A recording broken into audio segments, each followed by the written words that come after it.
राज्य के पूर्व वन सांस्कृतिक एवं मत्स्य पालन मंत्री विधायक सुधीर मुनगंटीवार ने जिलाधिकारी विनय गौड़ा के साथ भटाली गांव का निरीक्षण किया।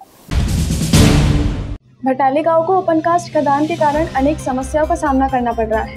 भूजल स्तर में गिरावट के कारण पेयजल की बड़ी समस्या निर्माण हो गई है। खदान में हो रहे विस्फोट के कारण मकानों में दरारें हो रही हैं, जबकि कृषि में विनाश के कारण किसान भूखे मरने को मजबूर है। इस स्थिति को बदलने और स्थानीय समस्याओं को समझने के लिए राज्य के पूर्व वन सांस्कृतिक कार्य और मत्स्य पालन मंत्री विधायक सुधीर मुनगंटीवार ने जिलाधिकारी विनय गौड़ा के साथ भटाली गांव का निरीक्षण किया। इस समय विधायक मुनगंटीवार ने गांव की पुनर्वास प्रक्रिया में तेजी लाने के लिए और इसके लिए सभी आवश्यक कदम उठाने के लिए प्रतिबद्ध होने का आश्वासन दिया।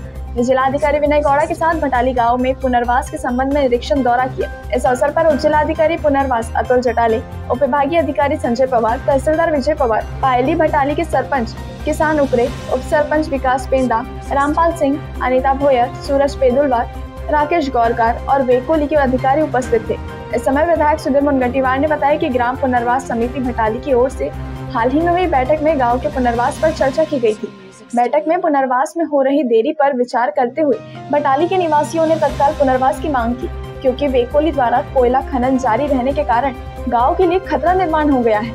इसलिए विधायक सुधीर मुनगंटीवार ने जिलाधिकारी को पुनर्वास प्रक्रिया में तेजी लाने के निर्देश दिए हैं। नाही, डब्ल्यूसीएलला नेहमीच मस्ती आली आहे। ते सीएमडी जो आहे ना, तो स्वतःला कलेक्टर पेक्षाही महान स्वतःचा डी काढतो आणि स्वतःला सीएम समजतो। कोणतीही परवानगी घेतली नाही। या पाण्याचं पात्रामध्ये त्यांनी ब्रिज टाकला, मातीचा। बरं, टाकलं तर टाकलं, परवानगी घेतली पाहिजे।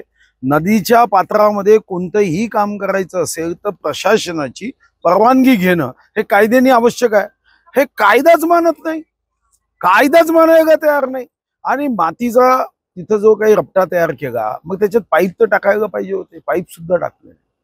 मी आता जिल्हाधिकारी महोदयांच्या कानावर टाकलं की कमीत कमी आपल्या देशामध्ये एक भारत सरकारची यंत्रणा कायदे पायदळीत उडवत असेल। आम्ही अमृत महोत्सवी वर्ष साजरं करतो, संविधानावर लांबलचक भाषणं आम्ही करतो की सन्मान केला पाहिजे, गौरव केला पाहिजे। हे काय करताय? यांच्यावर काही कारवाई केली पाहिजे।